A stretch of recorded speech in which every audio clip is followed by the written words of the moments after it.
Huge পরিমাণ denim আছে। যারা টমি হিলফিগার নিতে চান দেখতে পাচ্ছেন একদম অরিজিনাল রিপিট বাটন, যারা দেখলেই বুঝতে পারেন তারা কিন্তু বুঝতে পারবেন একদম অরিজিনাল অথেন্টিক প্রোডাক্ট যারা নিতে চাচ্ছেন। আমাদের কাছে কালার আছে অনেকগুলো করে, আমি যদি একটু দ্রুত দেখিয়ে দিই কালারগুলো।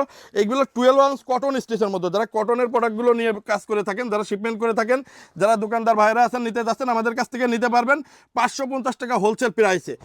এবং প্রত্যেকটা প্রোডাক্টে 2% স্পান্ডেক্স পেয়ে যাবেন, কালার গ্যারান্টি থাকবে। যারা নিতে চাচ্ছেন আমাদের কাছ থেকে টমি নিতে পারেন, আমেরিকা ইগল নিতে পারেন, জ্যাক অ্যান্ড জন্স নিতে পারেন, অনেকগুলো বায়ার আছে। দেখেন প্রত্যেকটি কালারই সুন্দর। আমাদের সিটি এক্সপোর্ট জোন এবং অরবিট এক্সপোর্ট জোন দুইটা বাইং হাউস একদম পাশাপাশি, ফার্স্ট ফ্লোর এবং সেকেন্ড ফ্লোর। আমাদের দুইটা হাউসে হিউজ পরিমাণ প্রোডাক্ট আছে, যারা নিতে চাচ্ছেন তারা নিতে পারবেন। যারা পেপে জেন্স নিতে চান, আমি যে পেপে জেন্সটা দেখিয়ে দিই, দেখতে পাচ্ছেন এটা 14 আউন্সের মধ্যে একদম হেভি একটা প্রোডাক্ট, এটাও নিতে পারবেন 600 টাকায়। এগুলো সবগুলোই 8 পিসের রেশিওতে থাকবে, 8 পিস 10 পিস রেশিও থাকবে, 38 পর্যন্ত সাইজ থাকবে, 30 থেকে একদম এক্সক্লুসিভ প্রোডাক্ট। এগুলোর আউন্স থাকবে ভারী। পেপে জিন্স আছে দেখতে পাচ্ছেন।